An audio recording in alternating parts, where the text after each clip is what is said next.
देश की महान नायकों को नमन और भारतीय संविधान को अभिनंदन करते हुए आप सभी साथियों को जय भीम, जय जोहार, जय बिरसा, जय पेरियार। मैं इंजीनियर अमिता बौद्ध आज की चर्चा की श्रृंखला में आप सभी का स्वागत करती हूँ। आज की चर्चा की श्रृंखला जो है वो हमारे मताधिकार से शुरू होने वाली है कि हमें मताधिकार का अधिकार दिया गया, तो हमें क्या क्या चीजें सोच करके मताधिकार दिया गया और हमें क्या चीजों को ध्यान में रख करके वोट देने की जरूरत है, क्योंकि आने वाला समय अभी चुनाव का है और उस चुनाव में बहुत सारे उम्मीदवार आपके पास आएंगे, बहुत सारे पार्टी के उम्मीदवार आपके पास आएंगे, तो आप किस बातों का ध्यान देकर किन किन बातों पर जो है रिव्यू करके आप वोटिंग करेंगे। खासकर भारत की आधी आबादी महिलाओं से मेरा ये अनुरोध रहेगा कि आपको कुछ बातों का विशेष ध्यान करके वोट करने की जरूरत है तो समस्त लोगों को, लेकिन भारत की आधी आबादी को मेरा, इसलिए मैं एक बेटी हूं तो मेरा एक ऐसा एक दायित्व है, एक नैतिक जिम्मेदारी है कि मैं महिलाओं के प्रति ज्यादा सचेत रहूं। तो जैसा कि देखा जाए कि विश्व भर में महिलाओं ने पुरुषवादी सोच के खिलाफ अपने वोट का अधिकार लिया। पूरे विश्व में महिलाओं ने पुरुषवादी सोच के खिलाफ अपने वोट का अधिकार हासिल किया। अगर देखा जाए तो ऑस्ट्रेलिया में 1902 में वोट का अधिकार मिला, फिनलैंड में 1906 में मिला, नॉर्वे में 1913 में मिला, न्यूजीलैंड में 1893 में मिला। यानी महिलाओं को हर क्षेत्र में विश्व की महिलाएं लड़ाई लड़ी और तब वोट का अधिकार मिला। इसी तरीके से, इसी वजह से विश्व की महिलाएं जो जागरूकता के कारण नॉर्वे, स्वीडन, फिनलैंड जैसे जो देश है वो आगे जा रहे हैं, अग्रिम आ रहे हैं, देश के सर्वोच्च शिखर पे उनका नाम आ रहा है। लेकिन अगर देखा जाए तो भारत की जो महिलाएं हैं, भारत की महिलाओं ने कुछ नहीं किया है वोट के अधिकार के लिए, बल्कि डॉक्टर बाबा साहब अम्बेडकर के अथक प्रयासों के आधार पर, अथक प्रयास किया उन्होंने, अथक लड़ाइयां लड़ी। आज हम महिलाओं को डॉक्टर बाबा साहब का शुक्रगुजार होना चाहिए, उनका ऋणी होना चाहिए कि उन्होंने हमें वोट का अधिकार दिया, हमें अपना मत देने का अधिकार दिया। लेकिन हमें कुछ बातों का ध्यान देना होगा कि हम किन को वोट करें, क्योंकि बहुत सारे पार्टी के उम्मीदवार हमारे जो है क्षेत्र में आएंगे। यहाँ तक हो सकता है पूर्व जो लोग ऑलरेडी वो जो है पार्लियामेंट में हो, वो लोग भी हमारे बीच में आए, तो हम किसको वोट करेंगे। खासकर भारत की आधी आबादियों से मेरा ये निवेदन है, आधी आबादी की महिलाओं से मेरा ये कहना है कि आपको वोट देने से पहले कुछ बातों को सोचना चाहिए, कुछ बातों पर विचार करना चाहिए और सामने आने वाले उम्मीदवार से भी ये सवाल करना चाहिए। आप वोट देने से पहले ये बात को जरूर ध्यान में रख लीजिएगा, ये बात को जरूर ध्यान में दीजिएगा कि आपने जिन बेटे और बेटियों को पैदा किया है उनके स्वास्थ्य, सुरक्षा और शिक्षा के लिए कौन काम कर रहा है, और जिन पार्टियों के उम्मीदवार आपके सामने आ रहे हैं उन्होंने शिक्षा के लिए कौन सा काम किया है। यह आपको ये बात ध्यान देना होगा। आप जिनको अपना मत देने जा रहे हैं, आप जिनको अपना वोट देने जा रहे हैं, उन लोगों ने आपके समाज के, आपके घर के कौन सी बहन बेटियों को कौन सा अधिकार दिया और उनके अधिकार की लड़ाई कहाँ पे लड़ी है। यहाँ तक कि देखा जाता है, हमें ये बात ध्यान में देना होगा, हमें अपने जहन में ये बात सोचनी होगी कि आपको ध्यान देना होगा कि आप जब अस्पताल जाते हैं तो हो सकता है आपका प्रसव, कभी कभी हमने पेपर में भी पढ़ा है और आपने भी पढ़ा होगा कि माँ जो है उस महिला का प्रसव उस अस्पताल के फर्श यानी भूमि पर करना पड़ा, उसे वहां बेड उपलब्ध नहीं हो पाया।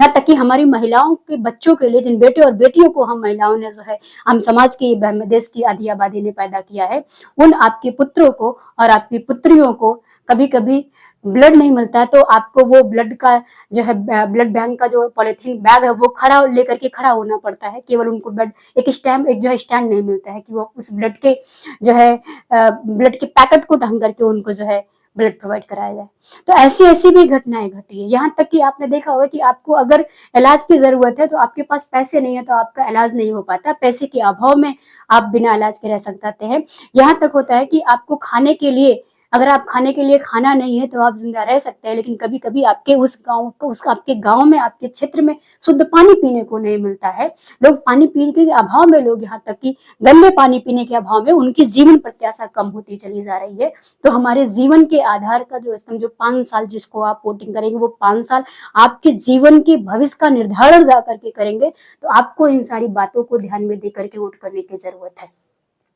सबसे पहले आपने जिन बेटी को पैदा किया है, जिनको आपने गोदी में लेकर के हंसती खिलखिलाती बेटियों को आपने अपने पास रखा है, हंसती खिलखिलाते मुस्कुराते बच्चों को आपने गोदी में लिखा, पुत्रों को आपने गोदी में लिया है। आप जरा सोचिएगा उनके भविष्य के लिए उन लोगों ने कौन सा काम किया है, उनके भविष्य के लिए वो क्या करने वाले हैं। तो इन सारी बातों को ध्यान देने की जरूरत है। यहाँ तक कि आपको ये भी ध्यान देना होगा और उनसे ये सवाल करना होगा आप महिलाओं को, जब वो घर में आपके गांव में आपके घर में वोट करने आए, सबसे पहला ये देखना होगा आपको वोट देने से पहले और उनको वोट देने से पहले कि जो लोग ऑलरेडी पहले से हैं या अभी भी जो लोग आने वाले हैं, सबसे पहला सवाल आपको उनसे ये करना होगा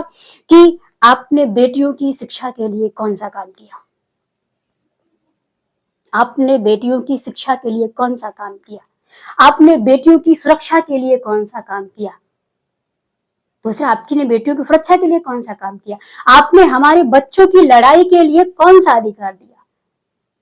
या आपने हमारी बेटियों और बेटों की या हमारी खुद की लड़ाई में, जो समाज की लड़ाई है, क्योंकि हम समाज का अभिन्न अंग है, हमारी खुद की लड़ाई में आपका कितना योगदान रहा है। तो इन बातों का ध्यान देकर के आपको वोट करना है, इन सवाल भी उनसे करना है और आपको खुद चिंतन मनन करना है, तब जाकर के आप वोट करें। और ये भी पूछना है, ये भी आपको और भी आगे पूछना ये है कि आपने अपने क्षेत्र में, यानी जो आपसे वोट मांग रहे हैं उनसे पूछिए कि आपने हमारे इस क्षेत्र में कौन सा संवैधानिक जागरूकता का काम किया है, या हमने जो संवैधानिक जागरूकता की है उसमें आपका कितना सहयोग और समर्थन रहा है। इतना ही नहीं, आपको ये भी पूछना है कि आपके बच्चों के लिए, जो SC ST और महिलाओं के लिए जो बजट है, जो बजट की भागीदारी उसको बढ़ाने के लिए उन्होंने कौन सा योगदान किया, उसके लिए कौन सी कार्रवाई की, या आप ये देखिए उन्होंने महिलाओं के लिए कौन सा ऐसा जमीनी स्तर पर काम किया है जिससे महिलाओं को लाभ मिला हो, या महिलाओं को उससे जो है उससे महिलाएं आगे बढ़ी हो।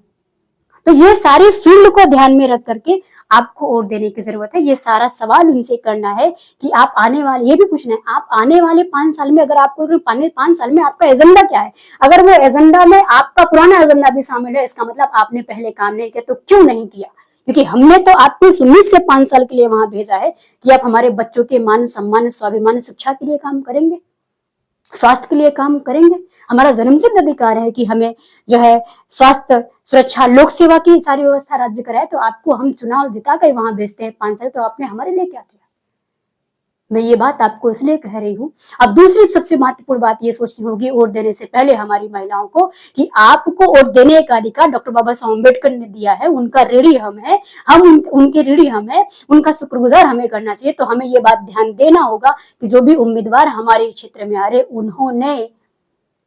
डॉक्टर बाबा साहब अम्बेडकर को मिशन को बढ़ाने के लिए और उनके मिशन को जो लोग डुबा रहे हैं उनको बचाने के लिए कौन सा आंदोलन किया है, कौन सा काम किया है।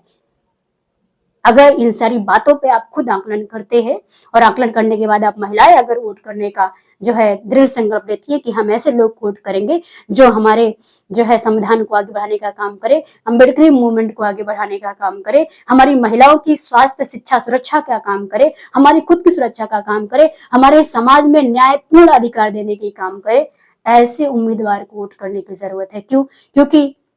मनवर कांसीराम साहब ने कहा था कि वोट बेचने का मतलब, या वोट देने से पहले आपको ये सोच लेना पड़ेगा कि आप वोट की कीमत क्या होती। वोट की कीमत ये होती है कि बेटियों का सौदा और उनकी इज्जत का सवाल होता है। कि आप वोट देने से पहले ये सोच लीजिएगा जिस उम्मीदवार को आप वोट दे रहे हैं, क्या वो आपकी बेटियों की इज्जत और उनका जो है उनके सौदेबाजी में जो लोग काम कर रहे होंगे, क्या उनके विरोध में कोई काम कर पाएगा? अगर वो ऐसा काम कर पाएगा कि हाँ आपकी बेटियों के इज्जत को बचा पाएगा, आपको मान सम्मान स्वाभिमान शिक्षा संपत्ति रोजगार ये सारे अधिकार अगर वो दे सकता है, तो आप उसको वोट करने के लिए सक्षम है। आप लोग ऐसा करेंगे, मुझे ये उम्मीद है, क्योंकि आने वाले समय में अभी चुनाव हमारे सर पे है। बहुत सारे उम्मीदवार आपके बीच में अपनी अपनी पार्टी का अपने अपने एजेंडे का प्रचार करने जा रहे हैं, लेकिन आपको बेसिक एजेंडे पे ध्यान देने की जरूरत है, क्योंकि वोट का अधिकार ऐसे नहीं मिला है। वोट का अधिकार हमें हमारे राइट्स जो लोग देंगे उनको चुनने का अधिकार अगर आपको है, तो आप अपने राइट्स के लिए वहां बात रख सकते हैं और बोल सकते हैं। इसी के साथ फिर मैं माता यशोधरा को याद करते हुए, माता यशोधरा के प्यार को ध्यान में रखते हुए, धम्म सखी जो है संघमित्रा की चेतना और राष्ट्रमाता सावित्रीबाई फुले की कलम और भारतीय संविधान को वंदन करते हुए आप सभी से विदा लेती हूँ। दोबारा फिर चर्चा में मुलाकात होगी। सभी लोगों को धन्यवाद।